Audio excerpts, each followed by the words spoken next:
Hey guys, this is Ryan from rm-sounds.com, and I'm back with another video for you today. I want to start by apologizing to my YouTube subscribers. It has been a little bit of time since my last upload, and that's due to the fact that I had some compatibility issues with my audio card and Mac OS X Lion. But we're back up and running now, so I'm hoping to keep the content flowing.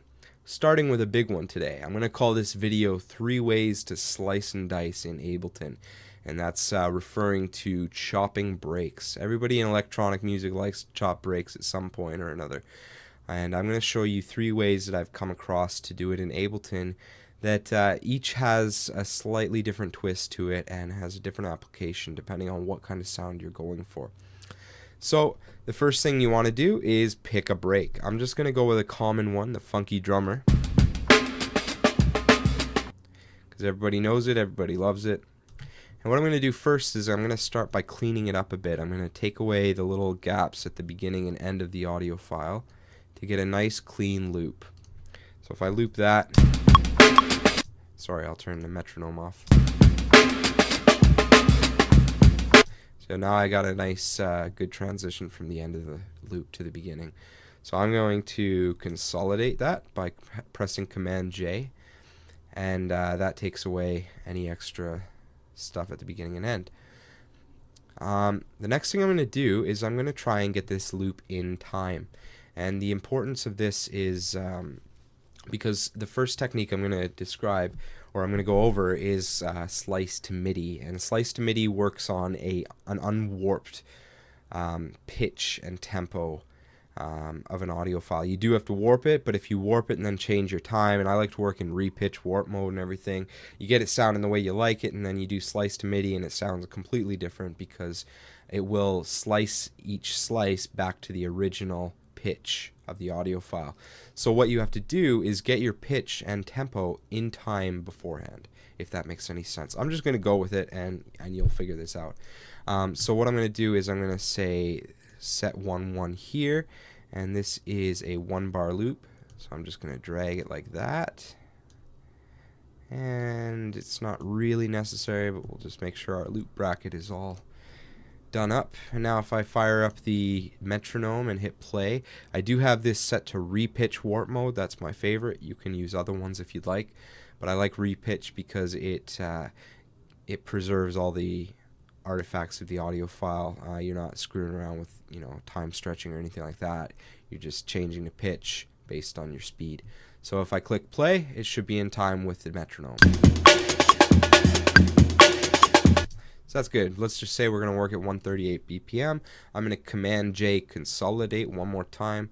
And now what I've done is, because I've consolidated that warped clip, if I turn warp off, the original audio file is still going to be in time. That's very important.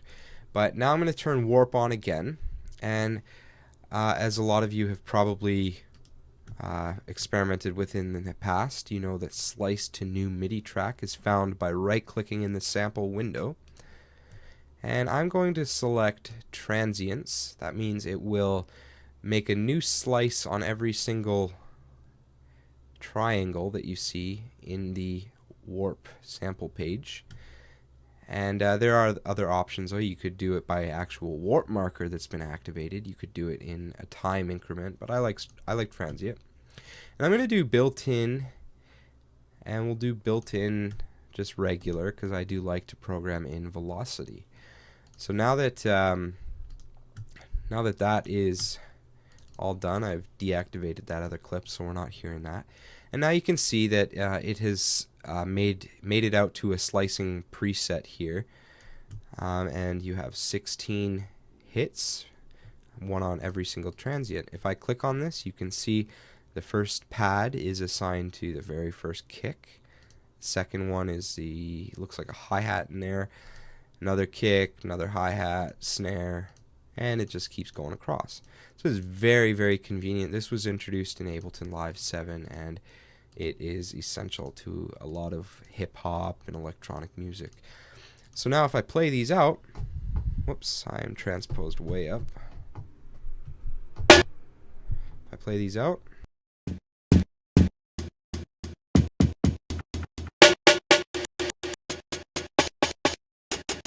So now they've all been sliced, and you can just get your groove going once you find the right notes.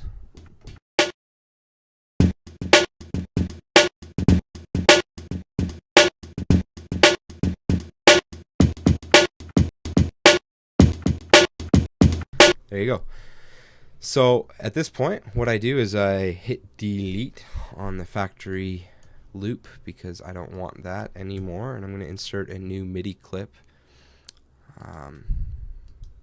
Whoa, there we go.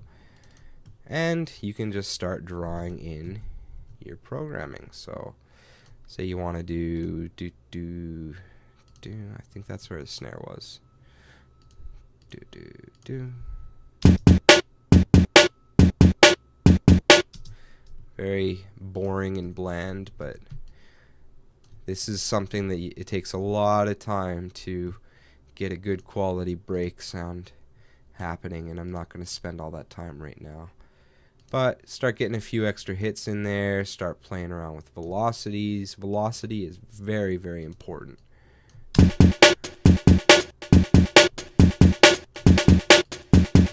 Another thing that that's really good for playing ghost notes on the snares and stuff is to turn your release down and program in note lengths. So the ones that are lower velocity, meant to be ghost notes, make them a little shorter. That's always fun.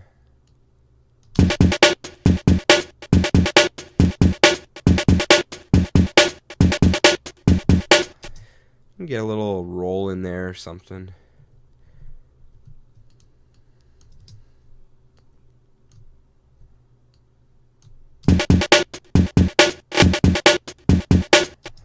Anyway, that sounds like crap, but that is the first way to slice and dice in Ableton. I think I'm going to split this video up into 3 parts though, so stay tuned.